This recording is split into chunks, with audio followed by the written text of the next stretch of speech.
आदाब नाजरीन, लाजवाल उर्दू खबरों में आपका खैर मकदम। मैं हूं नरेंद्र सिंह ठाकुर। आइए नजर डालते हैं अहम खबर पर। आज सुबह से वादी में जबरदस्त बारिशों का सिलसिला शुरू हुआ, जिससे अगरचे गर्मी से राहत मिली, ताहम सड़कों और गली कोचों में पानी जमा होने की वजह से ट्रैफिक और पैदल चलने वालों के लिए मुश्किलें पैदा हुई।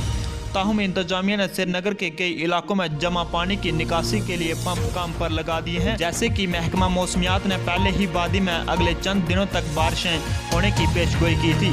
ब्यूरो रिपोर्ट, गांधरबल से Mukhtar Shah.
Lajawal Urdu news YouTube channel को सब्सक्राइब जरूर करें और बेल आइकन पर क्लिक करें। बेल आइकन पर क्लिक करने से आपको ताज़ा तरीन खबरों की फौरी जानकारी मिलेगी।